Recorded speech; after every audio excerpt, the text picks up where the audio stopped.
vontade nesse momento.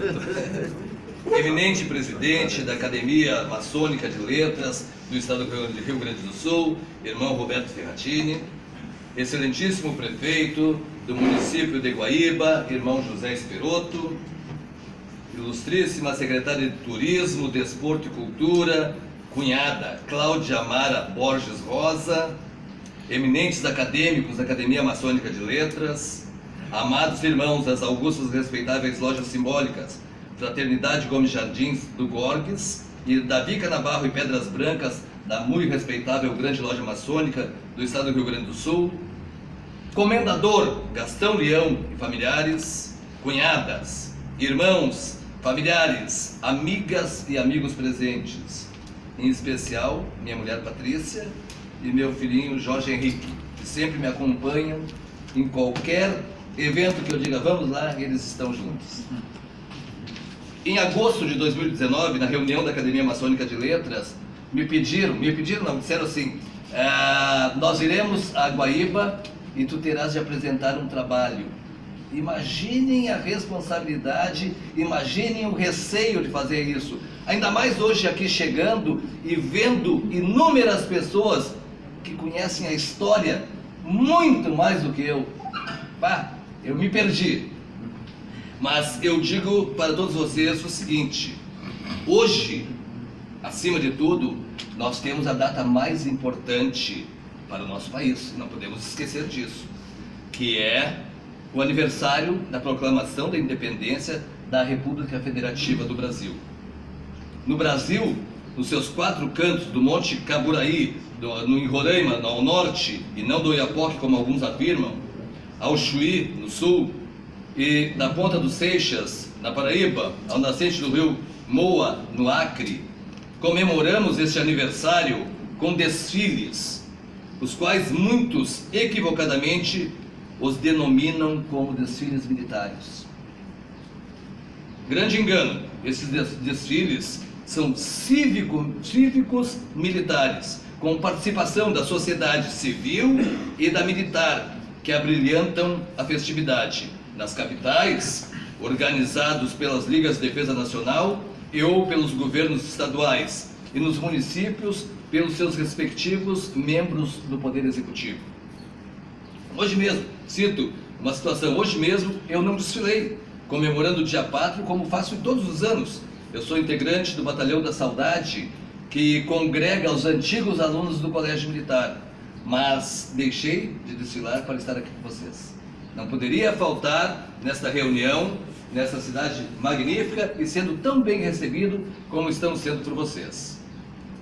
Porém, no Rio Grande do Sul, também temos uma comemoração de suma importância, pois se trata do mês da Revolução Farroupilha, o que muito nos engrandece em decorrência das suas consequências e do desempenho de homens de grandes feitos da nossa sociedade daquela época. Mas além disso, sabemos que Guaíba também comemora a grande participação nessa revolução, que direcionou os rumos do nosso estado, tanto que passou a denominar-se como Guaíba, berço da Revolução Farroupilha. E para nós ainda, membros da maçonaria gaúcha, e principalmente este grupo de integrantes da Academia Maçônica de Letras do Rio Grande do Sul, do estado do Rio Grande do Sul, a grande influência que a maçonaria teve no desenvolvimento do município de Guaíba, principalmente pela participação de grandes maçons na Revolução Farroupilha. A cidade foi palco de grandes momentos da história rio-grandense, com confrontos entre índios e colonizadores, além de ter sido ponto de partida para a tomada de Porto Alegre. O Rio Grande do Sul é uma grande mistura de povos, e Guaíba não é diferente, né? Sua localização, na margem direita do Guaíba, um lago em que 5 rios desembocam daí para o Oceano Atlântico. O seu relevo, principalmente campos, várzeas e alguns cerros. Seu clima, o clima do município é subtropical, com 4 estações do ano bem definidas. Berço da Revolução Farroupilha. Guaíba, a antiga povoação de Pedras Brancas, encantadora e aprazível, tem um passado histórico que merece ser divulgado para que o Rio Grande e o Brasil o conheça em toda a sua extensão e valor. O município de Guaíba teve origem nas Sesmarias. As terras, a antiga Sesmaria de Antônio Ferreira Leitão, passou por herança para sua filha, Dona Isabel Leonor, casada com José Gomes de Vasconcelos Jardim. Esta fazenda foi escolhida pelos líderes Farroupilha como ponto de encontro para as últimas tratativas referentes à tomada de Porto Alegre, por ser um lugar estratégico militar.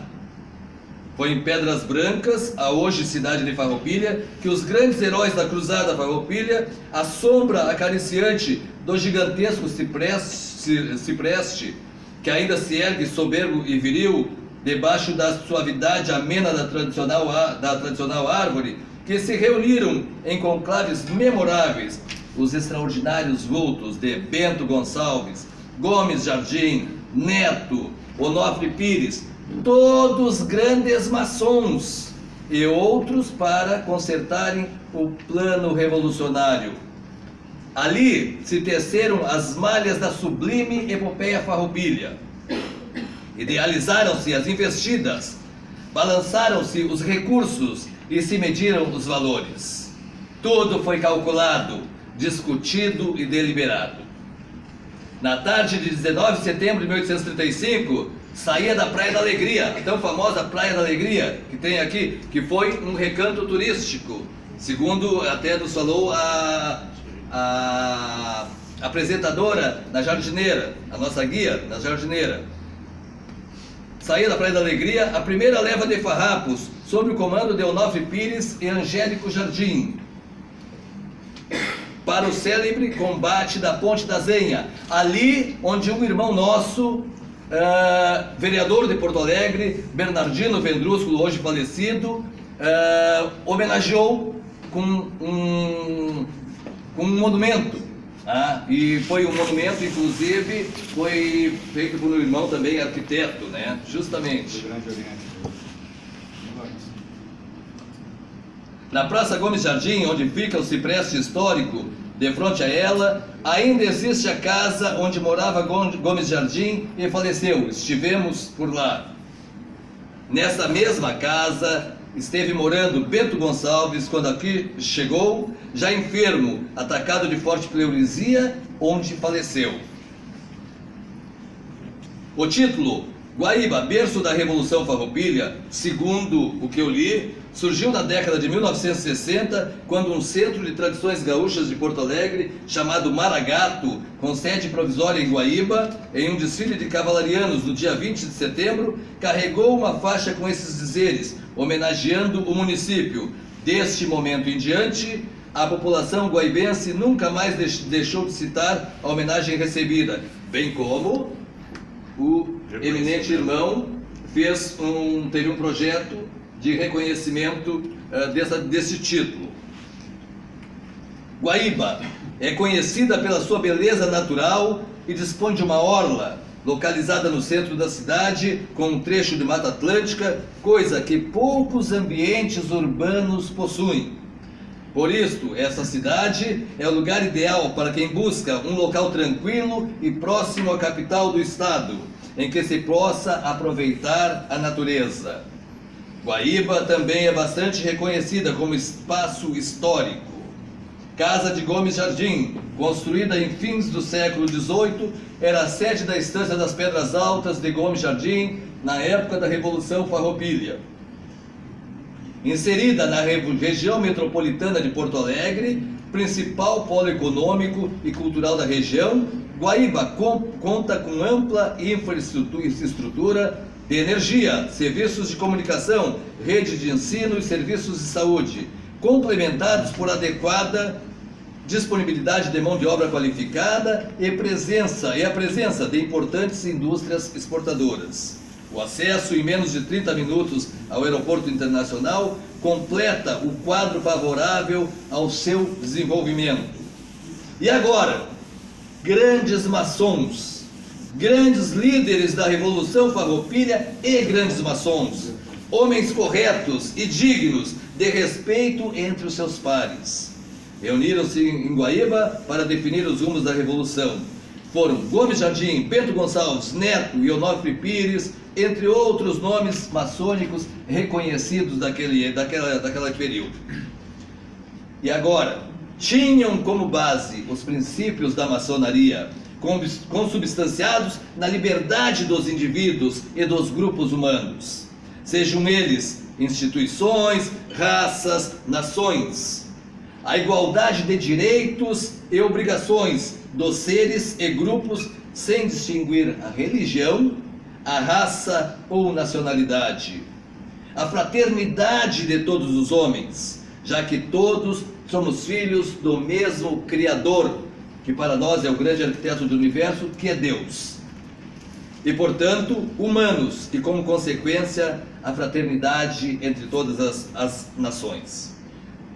Nos últimos tempos, Guaíba nos presenteou, inclusive, com um grão-mestre da maçonaria do Estado do Rio Grande do Sul, da maçonaria unida do Estado do Rio Grande do Sul, meu irmão, meu amigo, João Otávio César Lessa, da muito respeitável grande loja maçônica do Estado do Rio Grande do Sul.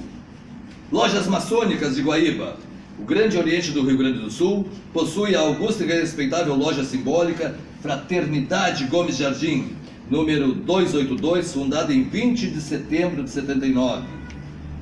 A muito respeitável grande loja maçônica do Estado do Rio Grande do Sul tem hoje em Guaíba duas lojas também tradicionais, que são as augustas e respeitáveis lojas simbólicas Davi Canabarro, número 159, fundada em 20 de setembro de 1998, e a augusta e respeitável loja simbólica Pedras Brancas, número 250, fundada em 14 de julho de 2013, conforme informações recebidas do meu estimado irmão João Carlos Malheiros, grande secretário da muito respeitável grande loja maçônica do Rio Grande do Sul, a quem eu agradeço neste momento.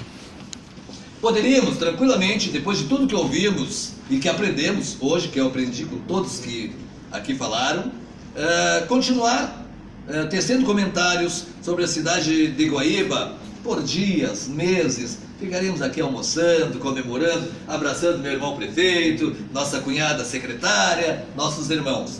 Mas tudo que eu iria falar vocês já sabiam.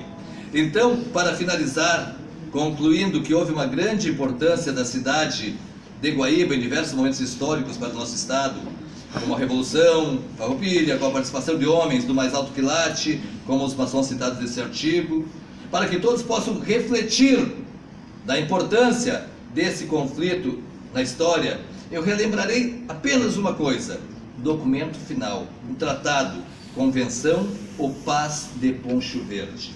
A seguir.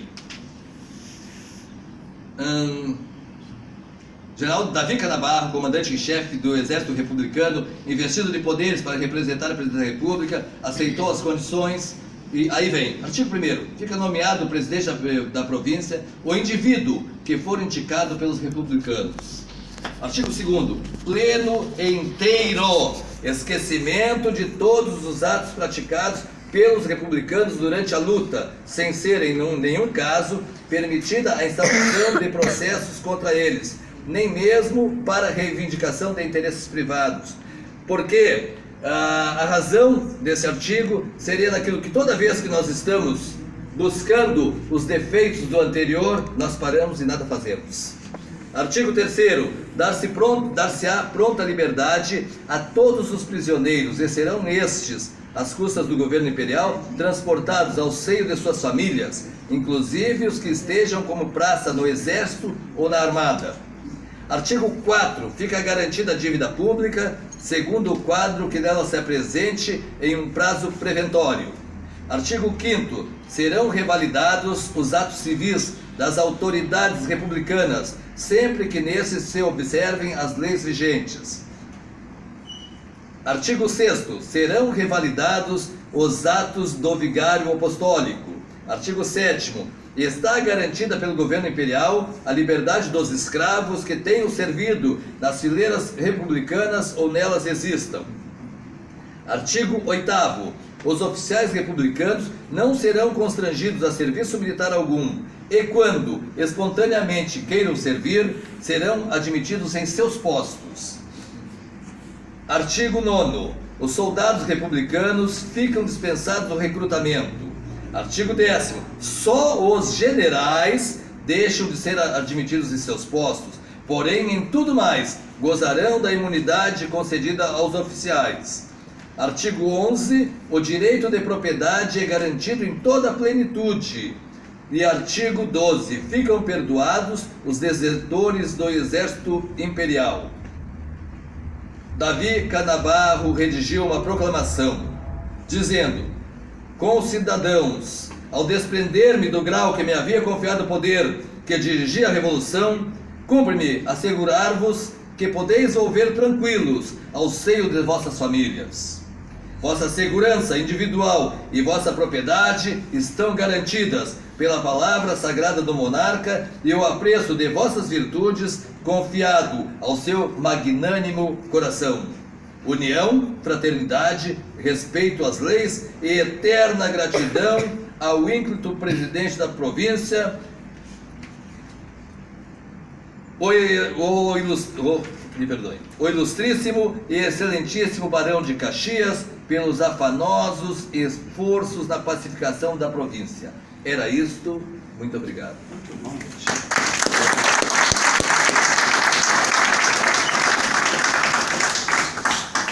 Eu quero chamar